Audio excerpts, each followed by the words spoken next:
sexualité féminine est en elle-même déjà, je crois, un tabou. Il y a énormément de gens d'hommes, mais même de femmes, qui n'osent pas en parler ou qui en parlent de manière détournée ou extrêmement crue.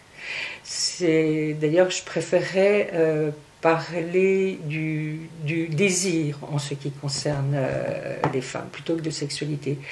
Et elle est, dans le cas du cancer, un tabou encore plus fort, particulièrement dans le cas des cancers féminins, puisque ça touche directement à leur féminité, que ce soit leur sein, leur utérus, leurs ovaires, l'endomètre et tout ça. Et donc, on peut encore moins en parler et dire ce qui risquera de leur arriver que déjà en amont, par éducation judéo-chrétienne ou tout ce qu'on veut, par cette différence de sexualité entre les hommes et les femmes, c'est pour la plupart des gens, des hommes aussi, extrêmement embarrassant. Je peux parler sur un plan très personnel de l'impact des anti-aromatases sur la sexualité féminine.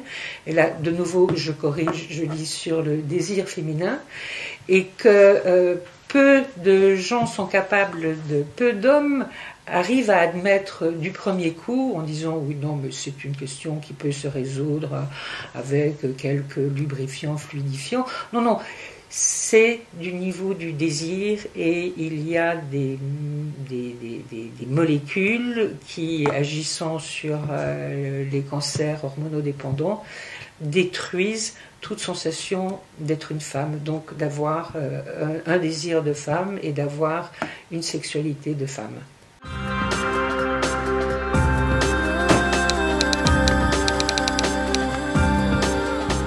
Accompagner quelqu'un vers la mort, c'est pour un proche, pour un aidant, pour la famille, quelque chose d'extrêmement difficile.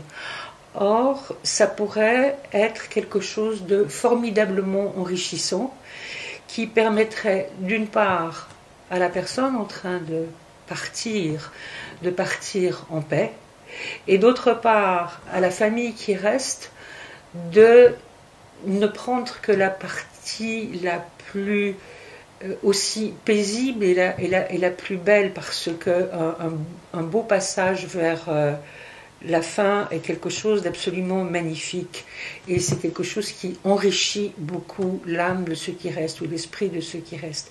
Et donc ce que j'aimerais savoir, c'est comment aidez-vous les aidants, la famille, à accompagner une personne dans tout son séjour ou dans tout son départ vers son chemin vers la fin de la vie.